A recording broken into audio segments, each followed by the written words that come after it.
अस्सलाम वालेकुम नाजरीन, इल्मी सिटी के साथ मैं हूं आपका होस्ट उस्मान सियाद।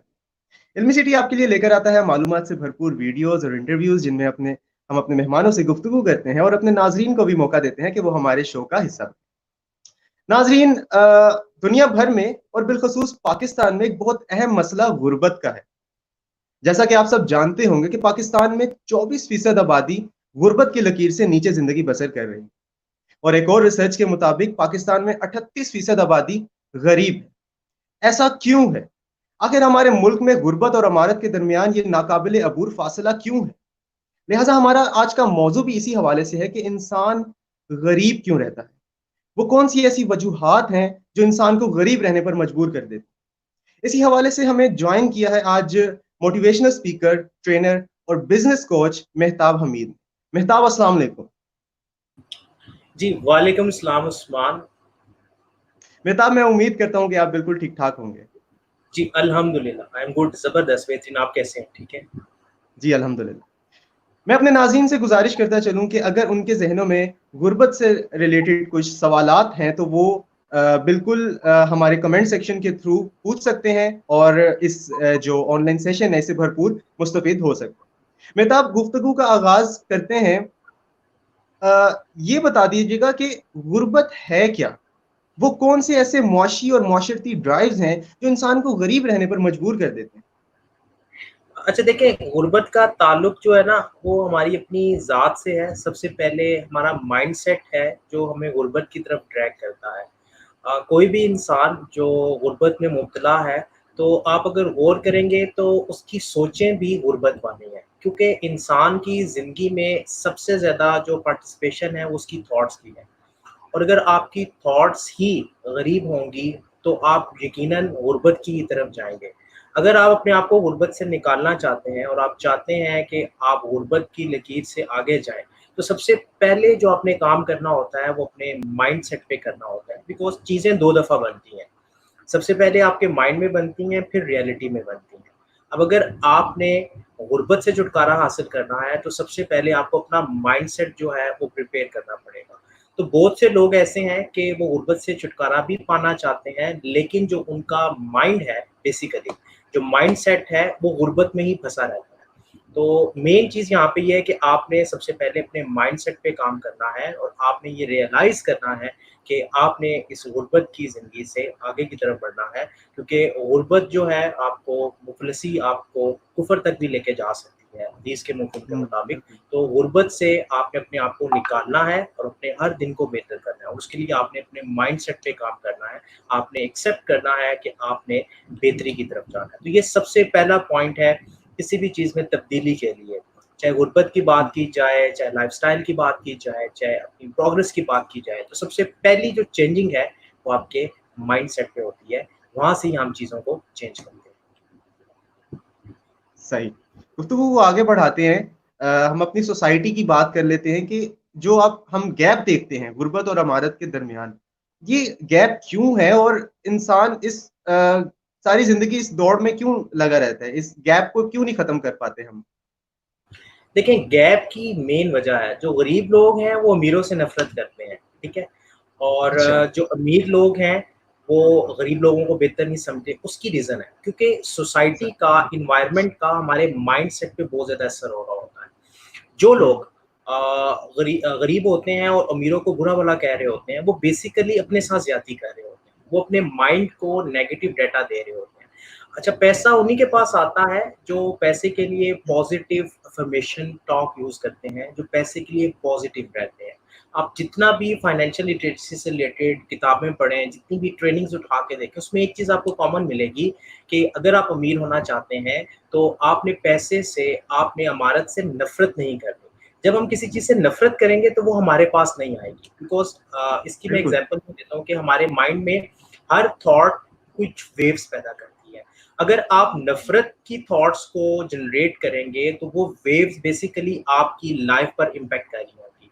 तो अगर आप अमीर होना चाहते हैं और आप अमीरों से नफ़रत भी कर रहे हैं, तो यकीनन जिस चीज़ से आप नफ़रत करते हैं, आप उस चीज़ को पा नहीं सकते। तो सबसे मेन डिफ़रेंस ये है कि जो गरीब माइंडसेट होते हैं, जो लोग गुर्बत से छुटकारा पाना चाहते हैं, लेकिन वो दिल ही दिल में गुर्बत के फ़ेवर में होते हैं और वो अमीरी से बहुत ज़्यादा नफ़रत करते हैं। मैंने बहुत से लोग देखे हैं जो गुर्बत से छुटकारा हासिल करना चाहते हैं, लेकिन वो अमीरों से नफ़रत करते हैं, उनके तरीकों से नफ़रत करते हैं। तो मैंने इस पे जब रिसर्च की, मैंने गरीब लोगों और अमीर लोगों की हैबिट्स को जब देखा, तो ये कॉमन चीज़ मुझे मिली कि बेसिकली माइंडसेट में प्रॉब्लम होती है। वो चाहते हैं कि हम वैसा बने, बट वो उनसे नफ़रत भी कर रहे होते हैं। तो जब नफ़रत की वेव्स आपके अंदर से निकल रही हैं, तो ये मुमकिन नहीं है कि आप उस चीज़ को पा सकें। किसी भी चीज़ को पाने के लिए आपको प्योरिटी की ज़रूरत है और उस खुलूस की ज़रूरत है, और वो खुलूस तभी आता है जब आप किसी चीज़ से प्यार करते हैं, ना कि आप उससे नफ़रत करते हैं। तो नफ़रत जब आप किसी चीज़ से करेंगे, वो चीज़ कभी भी नहीं आएगी। तो मेन डिफ़रेंस जो मुझे फ़ील हुआ वो यही है।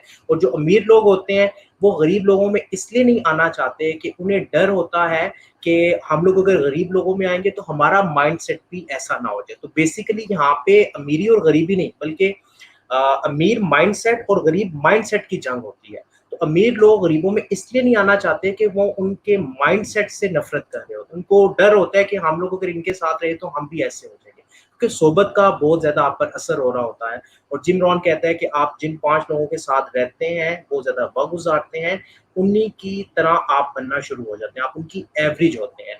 तो अगर आप अमीर होना चाहते हैं तो आपको अपनी सोबत चेंज करनी पड़ती है। बहुत से लोग जो बिज़नेस कम्युनिटी में बैठते हैं, और आप अगर गौर करें, आप सर्वे करें, एक आप लोकल रिसर्च कर लें, जितने भी आपके क्लास फेलो, जितने भी आपके दोस्त जिनकी ज़िंदगी बेहतर हुई, तो आप गौर करेंगे कि उनकी ज़िंदगी में ऐसे लोग ऐड हुए होंगे जो अमीरी की बातें करते होंगे, जो बिज़नेस से रिलेटेड बातें करते होंगे। और जो लोग गरीबों में बैठते हैं, गरीब माइंडसेट में बैठते हैं, यहाँ पे मैं माइंडसेट की बात कर रहा हूँ, ठीक है ना?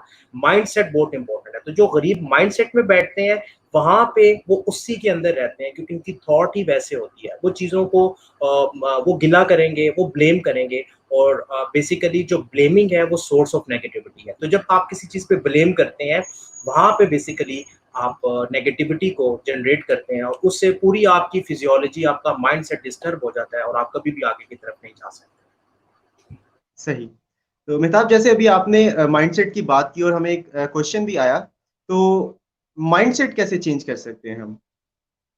अच्छा, माइंडसेट चेंज करने के लिए देखें कि अब सबसे पहले इसमें 3 प्रोसेस हैं। सबसे पहला प्रोसेस होता है सेल्फ अवेयरनेस का। सेल्फ अवेयरनेस का प्रोसेस ये है कि आप फ़ोकस अपने माइंड पे लेके आएँ। आप देखें आपकी थॉट्स क्या हैं, आपकी हैबिट्स क्या हैं, ठीक है? हम लोग क्या करते हैं कि हम इतने मसरूफ़ हो जाते हैं अपनी ज़िंदगी में, हम वक़्त ज़ाया कर रहे होते हैं और अपने आप को रिफ्लेक्ट नहीं करते। सबसे पहला स्टेप है सेल्फ अवेयरनेस का। आप अपने हुँ, फाइनेंसिंग से रिलेटेड, आप अपने ज़िंदगी के मामलात से रिलेटेड अपनी सेल्फ अवेयरनेस के ऊपर फ़ोकस करें। अपने आप को हुँ, रिफ्लेक्ट करें कि आपकी ज़िंदगी में प्रॉब्लम्स क्या-क्या हैं, आपकी ज़िंदगी में हर्डल्स क्या-क्या हैं, और आप इन हर्डल्स को टेक कवर करने के लिए अभी तक क्या स्टेप उठा चुके हैं। और जो स्टेप आपने अभी तक उठाए हैं, क्या उनसे रिज़ल्ट आए? अगर रिज़ल्ट नहीं आए तो डेफ़िनिटली आपको स्टेप्स चेंज करने पड़ेंगे। लाइक कि मैं जब कोई काम करता हूँ, अगर वो काम नहीं होता, तो मैं उसके तरीके को चेंज करता हूँ। ठीक है? मैंने कुछ वीडियोज़ पे काम करना शुरू किया, एक्सपेरिमेंट करना शुरू किए, तो मुझे किसी ने कहा कि ये तो बड़ा टाइम लगता है, तो यकीन माने कि मैंने 1 वीक के अंदर पूरा सेटअप लगा के एक्सपेरिमेंट करना शुरू किया, क्योंकि मैं बिलीव करता हूँ, भाई एक तरीका अगर काम नहीं करेगा तो कोई दूसरा मेथड आ जाएगा, दूसरा मेथड नहीं करेगा तो तीसरा मेथड आएगा, और मैं जब जितनी ज़्यादा प्रैक्टिस करूँगा तो कोई ना कोई मेथड मुझे मेरी मंज़िल तक ले जाएगा। तो सबसे पहली चीज़ है कि आप सेल्फ अवेयरनेस करके अपना मुहासबा करें, देखें कि आपकी ज़िंदगी में मसले-मसाइल क्या हैं, और आपने अभी तक उनके लिए कोई कोशिश की या नहीं की। लाइक कि मैं जब बिज़नेस कोचिंग करता हूँ, मेरे पास क्लाइंट्स आते हैं, अच्छा मैं 2-3 सवाल करता हूँ तो पता चलता है कि जो कोची है उसने आज तक उसको हल करने की कोई कोशिश ही नहीं की। कोशिश इसलिए नहीं की कि आज तक उसने कभी उस पे रोशनी नहीं डाली, और वो हालात और वाक़यात को बुरा-भला कह रहा होता है। वो कहता है कि मेरी किस्मत ही ऐसी है। जबकि ज़िंदगी के अंदर आपको अपॉर्च्युनिटीज़ एक जितनी मिल रही है, 24 आवर्स आपके पास हैं, 24 आवर्स मेरे पास हैं, हर इंसान के पास 24 आवर्स हैं। तो सबसे पहला जो स्टेप है, आपने सेल्फ अवेयरनेस करनी है। अच्छा, बहुत से लोग सेल्फ अवेयरनेस के बाद स्टक हो जाते हैं।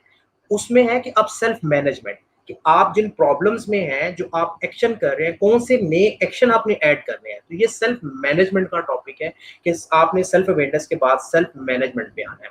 फिर तीसरा अहम स्टेप जो है वो बेसिकली आपका सोशल मैनेजमेंट है, कि आपने अपने इर्द-गिर्द के लोगों को कैसे मैनेज करना है। तो ये पूरा एक फ्रेमवर्क है, सेल्फ अवेयरनेस, सेल्फ मैनेजमेंट और सोशल मैनेजमेंट। मैंने सेल्फ अवेयरनेस कर ली, मैंने सेल्फ मैनेजमेंट कर ली, बट मेरे सराउंडिंग के लोग इतने नेगेटिव हैं कि वो बात ही ऐसी करते हैं कि वो गुर्बत की तरफ लेके जा रही है, तो वो अमीरों से नफरत करते हैं, तो अल्टीमेटली मेरे माइंड पे भी इफेक्ट आएगा। तो मैंने इन तीनों स्टेप्स को फॉलो करना है। पहले मैंने सेल्फ अवेयरनेस करनी है, फिर सेल्फ मैनेजमेंट करनी है, फिर सोशल मैनेजमेंट करनी है। मैंने सोशल इम्पैक्ट्स को देखना है कि मेरे इर्द गिर्द के लोग जो हैं उनकी सोच कैसी है, वो पैसे के लिए, वो अमीरी के लिए और गरीबी के लिए क्या कॉन्सेप्ट रखते हैं। अगर उनके कॉन्सेप्ट मेरे से अलाइन कर रहे हैं तो वेल एंड गुड, अदरवाइज मुझे अपने एनवायरनमेंट को चेंज करना होगा। तो ये एक सिंपल सा प्रोसेस है 3 स्टेप्स का। इसको जैसे ही आप करेंगे तो आपकी ज़िंदगी के अंदर यकीनन यकीनन तब्दीली आना शुरू होगी। सही, बेहतरीन। अच्छा, ये बताइए कि आपने जिस तरह अपॉर्च्युनिटीज़ की बात की कि आपने अभी कहा कि 24 घंटे आपके पास हैं, 24 घंटे मेरे पास हैं। तो इसी से बात आगे बढ़ाते हैं कि कुछ अपॉर्च्युनिटीज़ ऐसी होती हैं जो हर किसी के पास मेरा ख़्याल है कि नहीं होती। जिस तरह स्कूलिंग की, एजुकेशन की। तो इस हवाले से क्या कर सकते हैं? क्या अच्छी स्कूलिंग और एजुकेशन ही इंसान को गुर्बत से बाहर निकाल सकती है? देखिए, स्कूलिंग का नो डाउट कि इसमें बहुत ज़्यादा असर है, लेकिन अगर आपकी स्कूलिंग पुअर भी है, तो आप अपने आप को बेहतर कर सकते हैं। हदीस का मफ़हूम है कि तुम में से वो शख्स हलाक हुआ जिसका कल आज से बेहतर नहीं है, यानी आज कल से बेहतर नहीं है, यानी कि आज का जो दिन है आपका हुँ, प्रीवियस दिन से बेहतर नहीं है। तो यहाँ पे ये बात है कि सही। अगर आपकी स्कूलिंग पुअर थी, लेट्स सपोज़ अगर आपके हालात हुँ, बिल्कुल गरीब थे, आपका एनवायरनमेंट बिल्कुल गरीब था, आप बिल्कुल एक गरीब हुँ, से घर में रह रहे थे, वो तो पास्ट हुँ, था। अभी प्रेज़ेंट में आप क्या कर रहे हैं? क्या आप उन हालात को बदलने के लिए कुछ स्टेप्स उठा रहे हैं? आप एक-एक स्टेप भी डेली का अगर उठाते जाएँगे तो एक वक़्त आएगा कंपाउंड इफ़ेक्ट के मुताबिक कुछ सालों बाद आप उससे काफ़ी बेहतर हो चुके होंगे। ठीक है? अब इसमें 2 ऑप्शन है। एक तो ये है कि आप पुअर स्कूलिंग को ब्लेम करते रहें कि मेरी तो स्कूलिंग ही पुअर है, और एक ये है हुँ, कि आप अपने आप को बेहतर करना शुरू करें। अच्छा, एक यहाँ पे मैं आपको और चीज़ बता दूँ, स्कूलिंग का इम्पैक्ट तो एनवायरनमेंट के पॉइंट ऑफ व्यू से स्टार्टिंग में है। बट आप जब सेल्फ अवेयरनेस के प्रोसेस पे जाते हैं तो आजकल इतनी बेहतरीन अपॉर्चुनिटीज़ है, आपके पास इंटरनेट अवेलेबल है, आप जो चाहे सीख सकते हैं। तो आई गेस के स्कूलिंग अब हर्डल या बैरियर नहीं रहा। पुराने वक़्त में ये सही। बहुत ज़्यादा मैटर करता था, बट आज के दौर में आप देखेंगे यूट्यूब पे सारी वीडियोज़ हैं, कोर्सेज़ अवेलेबल हैं, आप किसी भी चीज़ को सीख सकते हैं, ठीक है? और जब आप किसी भी चीज़ को सीख सकते हैं, इसका मतलब कि आप अपनी ज़िंदगी को, अपने हालात को बदल सकते हैं, और इसका इख्तियार सिर्फ़ आपके पास है और किसी के पास भी नहीं है। तो यहाँ पे आपने रिस्पॉन्सिबिलिटी लेनी है, जो भी आपके प्रीवियस हालात थे, आपने उन पे गिला नहीं करना। अब अगर हम कुरान की तालीमात को देखें तो अल्लाह ताला फरमाते हैं कि तुम मेरा जितना शुक्र अदा करोगे मैं तुम्हें उतना ही और अता करूँगा। फिर एक और जगह अल्लाह ताला फरमाते हैं कि तुम्हें जितनी भी खुशी और खुशहाली नसीब होती है वो मेरी वजह से होती है, लेकिन तुम्हें जो दुःख और मुसीबत पहुँचती है वो तुम्हारी वजह से है। इट्स मीन कि उसमें हमारी कोताहियाँ होती हैं, उसमें हमारी वो गलतियाँ होती हैं, वो गलत स्टेप्स होते हैं, जिनकी वजह से हम अ जा रहे होते हैं और हमारी ज़िंदगी का मेयार गिरता जाता है। तो ज़िंदगी का मेयार आपने खुद चेंज करना है, किसी ने भी आके नहीं चेंज करना।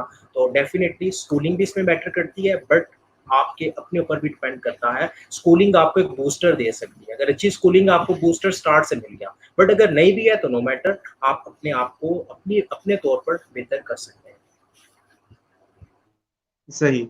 यहीं से बात आगे बढ़ाते हैं कि जिस तरह स्कूलिंग की आपने बात की, इसके बाद स्कूलिंग के बाद इंसान का एनवायरनमेंट आता है, कि एनवायरनमेंट और सोशल रेगुलेशंस उनका क्या इम्पैक्ट होता है इंसान की इनफ़रादी तौर पर, इनफ़रादियत पर? किस तरह इम्पैक्ट पड़ता है? किस तरह वो इंसान को गरीब रखता है? देखिए, एनवायरनमेंट का तो आपकी फिजियोलॉजी पे असर पड़ रहा है, बिकॉज़ आपकी सेंसेस डाटा 24 आवर ले रही हैं। तो अगर आपके एनवायरनमेंट में नेगेटिव डाटा है, आपके एनवायरनमेंट में नेगेटिव स्टेटमेंट्स हैं, आपके एनवायरनमेंट में अमीरों के लिए नफ़रत है, तो उसका आप पे इम्पैक्ट होगा। मैंने स्टार्ट में देखेंगे जो एनवायरनमेंट वाला फैक्टर है ना, ये आपका तब भी रिज़ॉल्व होता है जब आप सेल्फ अवेयरनेस के बाद सेल्फ मैनेजमेंट करते हैं, और सेल्फ मैनेजमेंट के बाद आप सोशल मैनेजमेंट करते हैं। तो एनवायरनमेंट आपके सोशल मैनेजमेंट में आ जाती है। आप चेक करें कि कौन-कौन सा एनवायरनमेंट आपको अफ़ेक्ट कर रहा है। जैसे फॉर एग्ज़ाम्पल जब गर्मी बहुत सख्त होती है, जब हम बाहर जाते हैं तो गर्मी की शिद्दत हमारी बॉडी को अफ़ेक्ट करती है, हमें फ़ील होता है। सिमिलरली हमारा एनवायरनमेंट भी अगर हम महसूस करना चाहें, तो हमें फ़ील होता है कि ये एनवायरनमेंट हमारे माइंड की प्रोग्रामिंग को डिस्टर्ब कर रहा है। तो जहाँ पे आपको फ़ील हो, आपका स्कैनर माइंड का बताए कि ये जो प्रोग्रामिंग है, ये आपको अफ़ेक्ट कर रही है, तो आप उस एनवायरनमेंट को छोड़ दें, उस एनवायरनमेंट को अवॉइड करें। बिकॉज़ अगर आप अवॉइड नहीं करेंगे तो वो आपके माइंडसेट को चेंज करती रहेगी स्लो और क्या होगा कि आपका कंट्रोल दूसरों के हाथ में चला जाएगा। तो सेल्फ अवेयरनेस और सेल्फ मैनेजमेंट पहले की स्टेप्स हैं, इसके बाद आपकी सोशल मैनेजमेंट आती है। बहुत से लोग सोशल मैनेजमेंट के ऊपर फ़ोकस करते हैं और जो इनर सेल्फ है, जो सेल्फ मैनेजमेंट से पहले सेल्फ अवेयरनेस है, उस पे उन्होंने फ़ोकस नहीं किया होगा। तो ये एक कॉन्सिक्वेंस में सबसे पहले आपने सेल्फ अवेयरनेस पे फ़ोकस करना है, उसके बाद आपने सेल्फ मैनेजमेंट और उसके बाद आपने सोशल मैनेजमेंट को देखना है। तो सोशल मैनेजमेंट थर्ड लेवल पे आती है और बहुत से लोग थर्ड लेवल को पहले ले लेते हैं और बाकी 2 लेवल पे काम नहीं करते, जिसकी वजह से वो कन्फ्यूजन में चले जाते हैं। तो एनवायरनमेंट का जो असर है, वो इस फैक्टर से आप इज़िली जो है वो रिज़ॉल्व कर सकते हैं। सही। अच्छा, एक क्वेश्चन भी ले लेते हैं, ऑडियंस के साथ इंटरेक्शन भी ज़रूरी है। तो एक सवाल अभी आया था कि किस तरह हम माइंडसेट चेंज करने के बाद भी अगर हमारे पास पैसा ना हो, तो हम किस तरह चीज़ों को लेकर चल सकते हैं? अच्छा देखिए, पैसे यहाँ पे ना थोड़ी-सी डेफ़िनेशन भी डिफ़ाइन करनी है। एक तो सबसे पहले आपने माइंडसेट पे काम करना है। अमीरी की डेफ़िनेशन आपके लिए क्या है? बहुत से लोग अमीरी की डेफ़िनेशन को सिर्फ़ पैसे की हद तक महदूद कर देते हैं, जबकि रिसोर्सेज़ हमारे पास अवेलेबल होते हैं, ठीक है? मैं एक किताब में पढ़ रहा था तो राइटर ने बड़ी खूबसूरत बात की, उसने कहा कि आपके हर तरफ सोने की खानें हैं। डिपेंड करता है कि देखने वाला उन्हें देख रहा है या नहीं देख रहा। तो पहले तो आप अपनी अमीरी की डेफ़िनेशन को कन्फर्म करें और आप एनालाइज़ करें कि राइट नाउ आप कौन से पॉइंट पे, कौन-सी पोज़ीशन पे खड़े हुए हैं, ठीक है? हम एकदम से अपनी रिज़ेम्बलेंस, अपना कंपैरिज़न किसी के साथ कर देते हैं जो बहुत टॉप पे है और उसने कितनी मेहनत की, हम उस मेहनत को नहीं देखते। उसकी मेहनत, उसकी स्ट्रगल को हम नहीं देखते और हम इस लेवल से एकदम से कहते हैं कि हम उस लेवल पे पहुँच जाएँ। जबकि किसी भी हायर लेवल तक जाने के लिए आपको टाइम लगता है और वो भी इस सूरत में कि आप कंसिस्टेंटली उस पे काम करते रहें, आप कंसिस्टेंटली अपने ऊपर काम करते रहें, आप कंसिस्टेंटली अपने हालात को बेहतर करने के लिए जद्दोजहद करते रहें। तो यहाँ पे मेन आपका फैक्ट ये है कि आपने पहले अपने लिए डेफिनेशन डिफाइन करनी है। लाइक कि मेरे पास जब क्लाइंट्स आते हैं तो जब भी पैसे की बात होती है, अमीरी की बात होती है, तो मैं सबसे पहले उनकी डेफ़िनेशन पूछता हूँ। हर इंसान की एक अपनी डेफ़िनेशन है। एक ऐसा इंसान भी आपको मिलेगा जिसके पास रिसोर्सेज़ हैं, पैसे भी हैं, उसके पास ज़रूरत की चीज़ें हैं और बिल्कुल खुश है। वो उससे ऊपर नहीं जाना चाहता बिकॉज़ वो अपनी ज़िंदगी से मुतमिन है और वो खुश है। उसके लिए वो अमीरी का मैक्सिमम लेवल है। एक ऐसा शख्स भी आपको मिल सकता है कि जिसके पास उससे ज़्यादा रिसोर्सेज़ हैं, बट वो खुश नहीं है। वो चाहता है कि मैं इससे भी आगे से आगे जाऊँ। तो ये डिपेंड करता है कि आपका लेवल क्या है, आप अपने आप को किस लेवल तक लेकर जाना चाहते हैं। तो ये सारी चीज़ें सेल्फ अवेयरनेस से रिलेट होती हैं। लाइक कि मैं अगर अपने आप को देखूँ तो मेरी कोशिश ये होती है कि मैं ज़िंदगी के हर लम्हे को एन्जॉय करूँ। मैं एडवेंचर भी करूँ, मैं हाइकिंग भी करूँ, मैं साइक्लिंग भी करूँ, ठीक है? मैं ट्रैवलिंग भी करूँ और मैं किताबें भी पढूँ, किताबें भी खरीदूँ, ठीक है? तो अब कुछ लोग हैं कि जो सिर्फ़ पैसे को जमा करना चाहते हैं। कुछ लोग हैं जो उसको इस्तेमाल करके ज़िंदगी को एन्जॉय करना चाहते हैं। तो ये डेफ़िनेशंस हर इंसान की डिफरेंट है, मेरी डिफरेंट होगी, आपकी डिफरेंट होगी, किसी और की डिफरेंट होगी। तो सबसे पहले आप किसी कागज़ के ऊपर बैठ के अपनी डेफ़िनेशन डिफ़ाइन करें। जब आप अपनी डेफ़िनेशन डिफ़ाइन करेंगे तो आपको पता चल जाएगा कि राइट नाउ आप किस लेवल पर हैं और किस लेवल तक जाना चाहते हैं और गैप कितना है। और जितना गैप होगा उतना ही ज़्यादा टाइम लगेगा, उतने ही ज़्यादा रिसोर्सेज़ चाहिए होंगे और फिर आप उसके लिए माइंडसेट तैयार करेंगे। अच्छा, बहुत से लोग कहते हैं सर कि हमारे पास तो पैसे नहीं है। तो आज से कुछ 10 साल पहले मैं एक साहब के पास गया, मैं उसकी मार्केटिंग का भी काम कर रहा था बैंक के पॉइंट ऑफ व्यू से। तो मुझे एक साहब मिले जो पेंट्स का काम करते थे, तो उन्होंने अपनी स्टोरी मेरे साथ शेयर की। तो उन्होंने कहा कि एक वक़्त था कि मेरे पास कुछ भी नहीं था, लेकिन मैं आर्टिस्ट था, पेंट्स का और उसका मुझे कुछ आइडिया था, मेरे पास आइडियाज़ थे। तो मैंने माइंडसेट बनाया कि मैंने बहुत ऊपर जाना है, यानी कि उन्होंने सेल्फ अवेयरनेस में डिफाइन किया और उन्होंने कहा कि फिर मैंने अपने आप को एनालाइज़ किया तो मैं एक कमरे के घर में रह रहा था। तो मैंने कहा कि मुझे ऊपर जाने के लिए क्या कुछ करना पड़ेगा।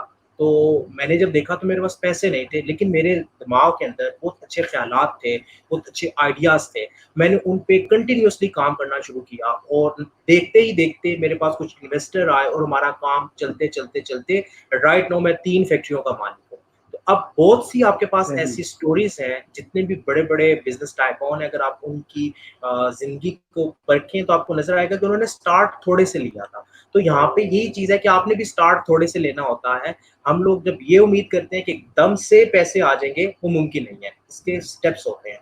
तो आपने जितने भी रिसोर्सेज़ हैं, उनको इस्तेमाल करना है। और ट्रेनिंग के अंदर हम एक टर्म यूज़ करते हैं कि फेलियर ये नहीं कि आप फेल हो गए, फेलियर ये है कि आप रिसोर्सेज़ को इस्तेमाल नहीं कर सकते।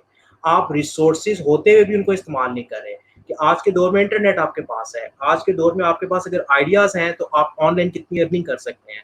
आप थोड़ी-सी अमाउंट से एक बिज़नेस स्टार्ट ले सकते हैं ऑनलाइन बेस पे। तो आज के दौर में आइडिया जिसके पास जितना शानदार है, फिर उसके एक्शन स्टेप जितने ज़्यादा एक्टिव हैं, वो एग्ज़ीक्यूट जितनी जल्दी करता है, वो उतनी जल्दी अमीर हो सकता है। तो आज के दौर में अपने लाइफ़स्टाइल को बेहतर करना मेरे ख़्याल में पुराने दौरों से अब बहुत बेहतर है। कि पुराने दौर में आपका एक टिपिकल बिज़नेस स्टाइल होता था और उसमें आपको काफ़ी टाइम लगता था। जबकि आजकल ऑनलाइन सिस्टम में आपके पास अगर आइडिया है, आप उसके ऊपर बिलीव रखते हैं, यकीन रखते हैं, आपने माइंड के अंदर पिक्चर को क्लियर किया हुआ है और आप उस पे कंटिन्यूअसली काम करते हैं, तो रिसोर्सेज़ भी आपके पास आ जाते हैं। बहुत से लोग जिनके पास सरमाया है, वो आपके साथ अटैच हो जाते हैं और आप अपने काम को आगे से आगे लेके जाना शुरू हो जाते हैं। सही, बेहतरीन। अच्छा, मैं अपने नाज़रीन से भी गुज़ारिश करता चलूँगा कि आप लोग भी क्वेश्चंस करें, अगर आपके ज़हनों में कोई सवाल है गुर्बत से रिलेटेड, तो आप ज़रूर कमेंट सेक्शन के थ्रू हमारे शो का हिस्सा बनें और इस सेशन से मुस्तफ़ीद हों। मेहताब, आपने अभी बात की इसकी कि किस तरह ऑनलाइन जो एजुकेशन सॉरी ऑनलाइन जो बिज़नेसेज़ हैं, वो किस तरह बेनिफिट कर रहे हैं। तो इसी हवाले से मेरा क्वेश्चन है आपसे कि डिजिटल टेक्नोलॉजी ने किस तरह इम्पैक्ट किया है? आया पॉजिटिवली किया है या नेगेटिवली किया है इस गुर्बत वाले फैक्टर को? देखिए, इसमें 2 किस्म के लोग हैं। एक तो वो हैं जो डिजिटल टेक्नोलॉजी का इस्तेमाल कर रहे हैं और उससे फ़ायदा हुँ, उठा रहे हैं। एज़ अ रिसोर्स इसको इस्तेमाल करके बिज़नेस माइंडसेट के साथ इसका यूसेज कर रहे हैं। और एक वो है हुँ, जो जस्ट एंटरटेनमेंट और टाइम पास के लिए कर रहे हैं। तो मैंने आगे आपको कहा था कि आपके पास भी 24 आवर्स हैं, मेरे पास भी 24 आवर हैं, हमारे जितने भी व्यूअर्स हैं उनके पास भी 24 आवर्स हैं। डिपेंड करता है कि आप अपने टाइम को यूटिलाइज़ कैसे कर रहे हैं, आपकी प्रायोरिटीज़ क्या सही। हैं, आप किस प्रोजेक्ट के ऊपर काम करना चाह रहे हैं। अगर आप सिर्फ़ पूरे दिन में बैठ के स्क्रॉलिंग कर रहे हैं और अनयूजुअल चीज़ें देख रहे हैं, जैसे मैंने यहाँ पे सोशल मैनेजमेंट की बात की थी। आप सोशल मीडिया पे आपके पास रफ एंड टफ स्टफ आ रहा है, गार्बेज आ रहा है, जिसका कोई आपकी ज़िंदगी से लेना-देना नहीं है। बहुत से लोग ऐसी बहसों में, ऐसे बहसो-तकरार में मुलविस हो जाते हैं, जिनका दूर-दूर तक उनकी ज़िंदगी से कोई ताल्लुक नहीं होता। तो ऐसे लोग अपना हुँ, वक़्त ज़ाया कर रहे हैं। Time is money.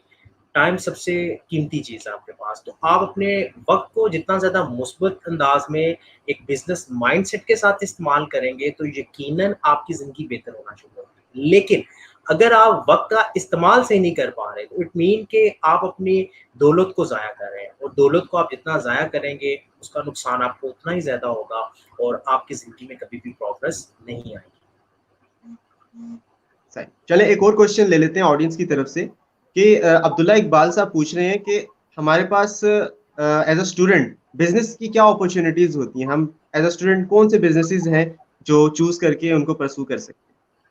अच्छा देखिए, स्टूडेंट्स के लिए ये स्टार्ट से है कि आप बिज़नेस माइंडसेट के साथ जब हैं, तो आप देखते हैं कि आपका इंटरेस्ट किस चीज़ पे है। जैसे मैंने ऑनलाइन की बात की, आपके पास बहुत से ऐसे प्लेटफ़ॉर्म्स हैं जिस पे आपको बहुत ज़्यादा प्रोडक्ट की ज़रूरत नहीं होती। आपका जैसे एक आइडिया होता है और आप उसको क्लिक करते हैं और आप यहाँ पे देखें, अगर आपका बिज़नेस माइंडसेट है ना, तो आप चीज़ कहीं से सस्ती खरीदेंगे और कहीं पे उसको बेच देंगे कुछ प्रॉफ़िट रेशो रख के।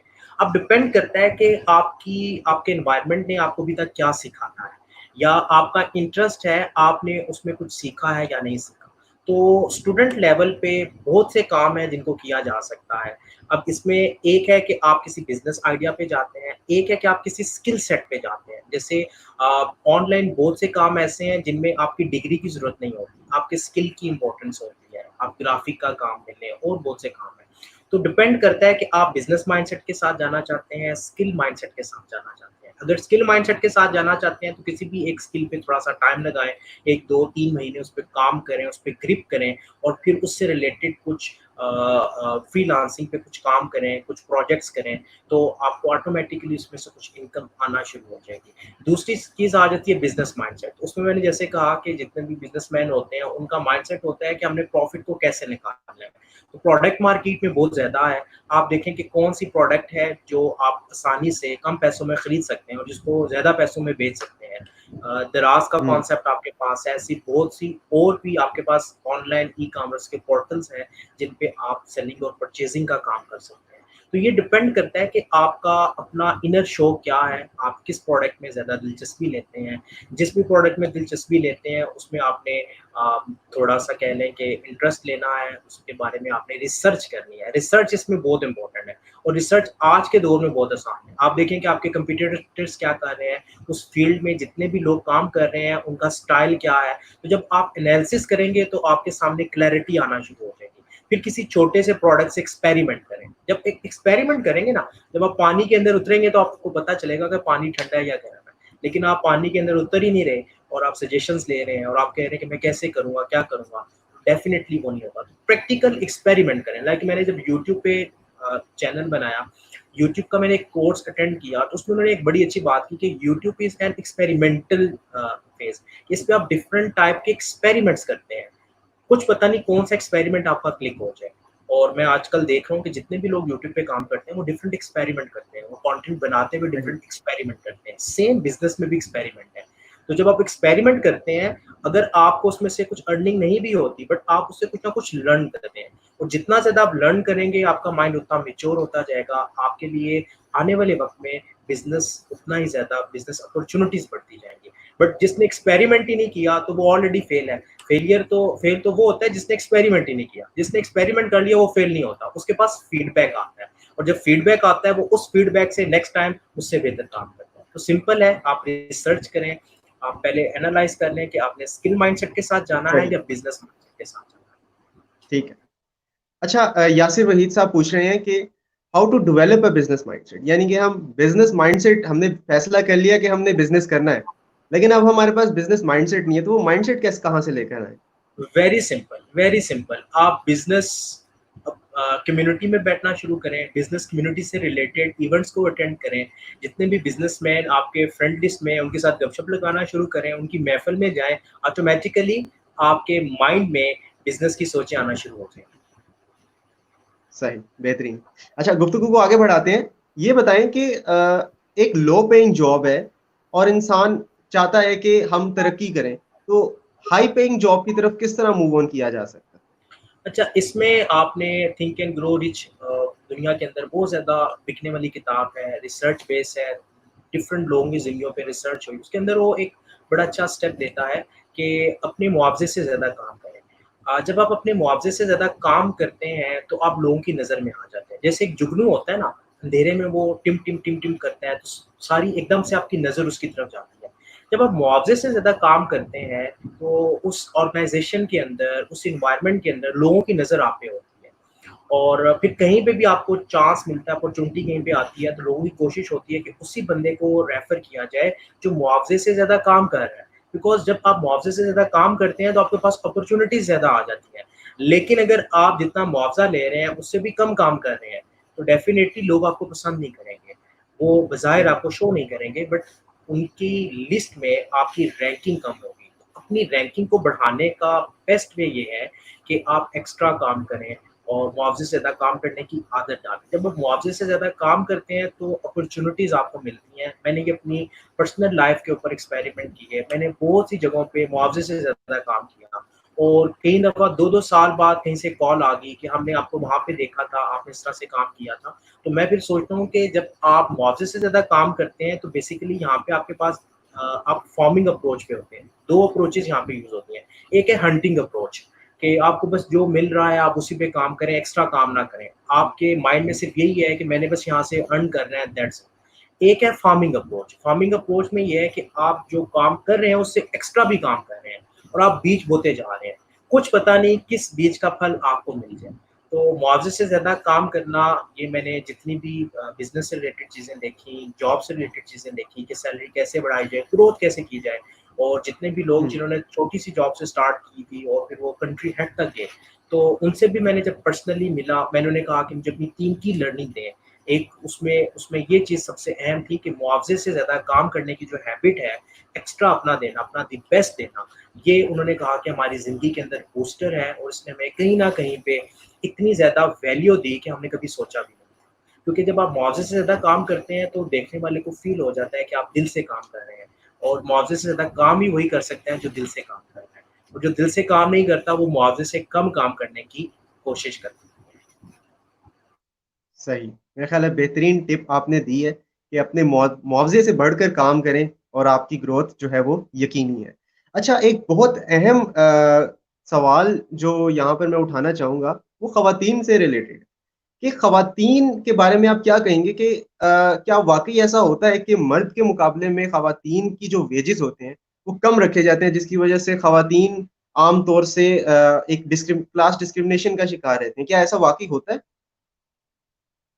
देखें, ये तो एरिया टू एरिया डिपेंड करता है, डोमेन टू डोमेन डिपेंड करता है कि वुमेन किस सेक्टर में काम कर रही हैं, उनकी नेचर ऑफ जॉब क्या है। बहुत सी वुमेन्स हैं जो हाईली पेड सैलरीज़ पे भी काम कर रही होती हैं, तो इसके बारे बिल्कुल, में हम इसको फिक्स नहीं कर सकते, it's depend on situation to situation. Like अगर टीचिंग फील्ड की बात की जाए तो वहाँ पे सैलरीज़ कम है और प्राइवेट सेक्टर में देखा जाए जो नॉर्मल स्कूल्स होते हैं, वहाँ पे टीचिंग में सैलरीज़ कम होती हैं और वहाँ पे फीमेल इसलिए एडजस्ट कर लेती हैं कि टाइमिंग कम होती है और घर से परमिशन मिल जाती है, एक रिस्पेक्टेबल जॉब है। जबकि आप अगर बिल्कुल। ऑफ़िशियल चीज़ों में जाएँ, ऑफ़िशियल जॉब्स में जाएँ तो वहाँ पे अमूमन जो है ऐसी चीज़ नहीं मिलती, वुमेन की सैलरी भी ठीक होती है और बाज़ जगह पे वुमेन्स मैंने देखा है कि हाई पोस्ट पे भी होती हैं और अच्छी खासी उनकी सैलरी होती है। तो डिपेंड करता है सिचुएशन टू सिचुएशन, इसको हम फिक्स नहीं कर सकते। हुँ, सही। अच्छा, मैं ऑडियंस से फिर से एक दफ़ा गुज़ारिश करूँगा कि हम लोग सेशन के इख्तिताम की तरफ जा रहे हैं। अगर आपके ज़हनों में कोई सवाल हैं, तो ज़रूर पूछिए।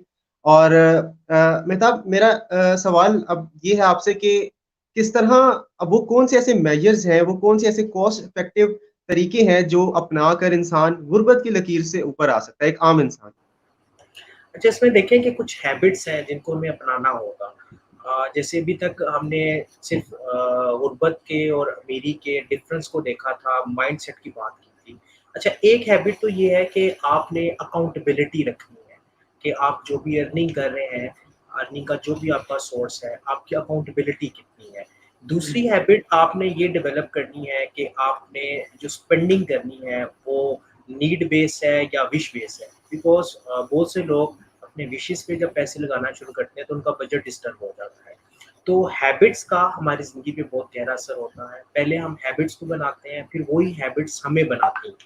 तो जितना ज़्यादा आप फाइनेंशियली चीज़ों को सीखेंगे, आप अपनी हैबिट्स पे काम करेंगे, डेफ़िनेटली आपके फाइनेंशियल सेक्टर में उतनी ज़्यादा इम्प्रूवमेंट आएगी। फॉर एग्ज़ाम्पल कि आपके पास कुछ पैसे हैं और आप उन पैसों को बेदरेग इस्तेमाल कर रहे हैं विदाउट एनी प्लानिंग और आप अपनी विशेज़ को पूरा कर रहे हैं और कुछ टाइम बाद आपके पास अपॉर्च्युनिटी आ गई, किसी बिज़नेस की अपॉर्च्युनिटी आ गई, किसी भी चीज़ की आ गई, बट अब आपके पास पैसे नहीं है क्योंकि आपने वो इसी तरह ज़ाया कर दिया। जैसे भी कोरोना टाइम के अंदर जितनी भी बिज़नेस कम्युनिटी है, वो अपने कैश फ्लो को बहुत केयरफुली ऑब्ज़र्व करके चला रहे हैं। वो एक्स्ट्रा जो हुँ, जितने भी एक्सपेंडिचर थे उन्होंने कट ऑफ कर दिए हैं और वो एक्स्ट्रा जगहों पे इन्वेस्टमेंट नहीं कर रहे हैं और बड़ा वाइज़ली चल रहे हैं।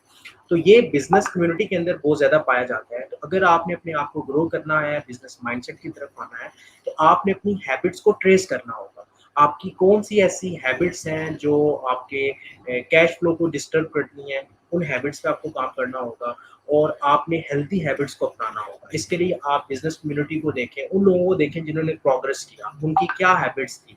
तो ये भी डिपेंड करता है सिचुएशन टू सिचुएशन कि आपकी कौन-सी हैबिट्स ऐसी हैं जो रिप्लेस होने वाली हैं और कौन-सी ऐसी हैबिट्स हैं जिनको आपने अडॉप्ट करना है और ये आप ऑब्ज़र्वेशन से करेंगे। हर बंदे का एक अपना सिस्टम है, वो अपने सिस्टम से देखेगा। अच्छा, इसमें एक और चीज़ ऐड करता चलूँ कि आपने अपने इनकम की स्ट्रीम्स को बढ़ाना है। बहुत से लोग एक ही इनकम की स्ट्रीम पे लाए कर रहे होते हैं और जैसे ही उस सही। इनकम की स्ट्रीम में कोई रुकावट आती है तो परेशानी का शिकार हो जाते हैं। तो कोशिश करें जैसे बिज़नेस कम्युनिटी के अंदर कहा जाता है कि अंडे आपने एक ही बास्केट में नहीं रखने। अगर उस बास्केट में कोई प्रॉब्लम होगी तो सारे अंडे टूट जाएँगे। तो आपने डिफरेंट बास्केट्स में अंडे रखने हैं, अपने एग रखने हैं। उसकी वजह ये है कि जब आपके पास डिफरेंट स्टीम लाइन होती हैं इनकम की, रेवेन्यू की, तो आपके लिए परेशानी नहीं होती। और आज के दौर में मैंने अच्छा, देखा है कि बहुत से लोग ऐसे हैं जो ऑनलाइन भी काम कर रहे हैं, सर्विसेज़ पे भी काम कर रहे हैं, उन्होंने कहीं न कहीं इन्वेस्टमेंट भी की हुई है। और मैं जब ऐसे लोगों की लाइफ में नज़र दौड़ाता हूँ, तो उनकी लाइफ में इम्प्रूवमेंट आ रही होती है, बिकॉज़ इनकम के डिफरेंट सोर्सेज़ होते हैं। सम टाइम किसी एक सोर्स में जब प्रॉब्लम आती है, तो दूसरे सोर्सेज़ से उनका सर्कल चल रहा होता है, उनका कैश फ्लो डिस्टर्ब नहीं होता। अब अगर आप एक ही साइड से इनकम ले रहे हैं और अल्लाह ना करे उसमें कोई प्रॉब्लम आ गई, वो आपकी इनकम की स्ट्रीम रुक गई, तो उस सूरत में क्या होता है कि आप स्ट्रेस में चले जाते हैं। आपका माइंडसेट बहुत ज़्यादा डिस्टर्ब होता है। तो इनकम स्ट्रीम्स आपने बढ़ानी है, हैबिट्स पे काम करना है, इससे अल्टीमेटली आपकी लाइफ में बेहतरी आएगी।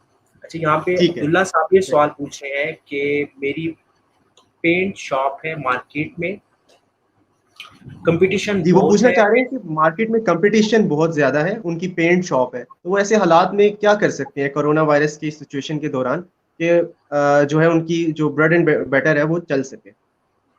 अच्छा, इसमें देखें कि इन्होंने कहा कि मार्केट में कंपटीशन बहुत ज़्यादा है, एग्री। अब हुँ, इनकी मार्केट में कोई ऐसी भी पेंट की शॉप होगी जिसका रेवेन्यू बहुत अच्छा होगा, जिसका कस्टमर का आउटकम बहुत अच्छा होगा। तो ऐसे केस स्टडीज़ को ये देखें कि वो क्या कर रहे हैं और फिर अपने आप को रियलाइज़ करें कि वो जो कर रहे हैं, क्या ये भी वो कर रहे हैं या नहीं कर रहे। बहुत सी दफ़ा ये होता है कि एक ही जगह पे 2 दुकानें होती हैं, एक दुकान पे काफ़ी ज़्यादा काम होता है, एक दुकान पे काम कम होता है। अच्छा, इसके पीछे हम कहते हैं कि उसकी किस्मत ऐसी है, नो। इसमें आपकी हुँ, कम्युनिकेशन होती है, आपका इखलाक होता है, समटाइम आपकी सर्विसेज़ के अंदर फ्लॉज़ होते हैं। तो आप देखें कि आपकी सर्विसेज़ में और उसकी सर्विसेज़ में डिफ़रेंस क्या है। डेफ़िनेटली जब आप और आपकी सर्विसेज़ और उसकी सर्विसेज़ में डिफ़रेंसेस हैं, तो रिज़ल्ट में भी डिफ़रेंस होगा। यानी कि हम इसमें यूँ कह सकते हैं कि आपने किसी भी कामयाब बिज़नेस मैन की हैबिट्स को अपनाना है, तो आप उसके फुटस्टेप्स को फ़ॉलो करें। यानी जो स्टेप उसने उठाए, आप भी वो उठाएँ, तो रिज़ल्ट्स भी वो होंगे। हम ये करते हैं कि हम वो स्टेप्स उठा नहीं पाते और हम ऑब्ज़र्व नहीं करते, हम केयरफुली कीन आई से उसको ऑब्ज़र्व नहीं करते। तो ये अपनी दुकान को, जो उनके एरिया में कोई अच्छी दुकान भी होगी जिसमें कैश फ्लो भी काफ़ी ज़्यादा होगा, देखें कि उसने क्या किया, उसकी पॉलिसीज़ क्या है। अच्छा, यहाँ पे हम लोग जब बिज़नेस के अंदर ट्रेनिंग्स भी करवाते हैं, तो हम यहाँ पे कहते हैं कि मार्केट पे आपकी नज़र होनी चाहिए कि मार्केट में ट्रेंड क्या चल रहा है। अगर अच्छा, आपकी मार्केट पे नज़र नहीं है, अगर आप मार्केट के ट्रेंड्स को नहीं देख रहे, तो आप उसमें आपको नुकसान होगा और आपकी ग्रोथ काफ़ी अफ़ेक्ट हो सकती है। बिकॉज़ आज के दौर में ना चीज़ें बहुत फ़ास्ट हैं, चीज़ें बड़ी तेज़ी से चेंज हो रही हैं। कहीं पे आपको एडवर्टाइज़मेंट की पॉलिसी बनानी पड़ती है, कहीं पे आपको कोई प्रमोशन चलानी पड़ती है, कहीं पे आपको प्राइस के रेट को कम करना पड़ता है, कहीं पे आपको कोई और बेनिफिट देना पड़ता है, यानी वैल्यू ऐड करनी होती है। तो डिपेंड करता है कि सही, आप अपने बिज़नेस को किस हद तक स्टडी कर रहे हैं, किस डेप्थ तक स्टडी कर रहे हैं, अपने कॉम्पिटिटर्स को देखें, वो क्या कर रहे हैं। ये बेस्ट ठीक हल है। बिकॉज़ मैं भी यहाँ पे इनको कोई सजेशन दे दूँ और माइट बी वो एप्लीकेबल ना हो, क्योंकि ये अपने एरिया को, अपने बिज़नेस को बेहतर समझते हैं। तो ये अपने इर्द-गिर्द सही, देखें कि लोग क्या कर रहे हैं, तो इंशाल्लाह अल्लाह ताला बेहतरी अता फरमाएँ। ठीक है, बेहतरीन। चलें, मैं उम्मीद करता हूँ कि हमारे नाज़रीन इस ऑनलाइन सेशन से भरपूर मुस्तफ़ीद हुए होंगे। मेहताब हमीद, बिज़नेस कोच, उनसे हम गुफ्तगू कर रहे थे। मेहताब आपका बहुत-बहुत शुक्रिया। ठीक है, जी, जज़ाकल्लाह खैर। मिलते हैं उस्मान, अपना ख़्याल रखें और व्यूअर्स भी अपना ख़्याल इंशाअल्लाह। रखें, अपने माइंडसेट पे काम करें, इंशाल्लाह फिर मुलाकात होगी। जी नाज़रीन, इल्मी सिटी की तरफ से फ़िलवक़्त इतना ही। मिलते हैं किसी नेक्स्ट शो में, एक नए गेस्ट के साथ, नए मौज़ू के साथ। तब तक के लिए अपने होस्ट उस्मान सियालवी को दीजिए इजाज़त। अस्सलाम वालेकुम।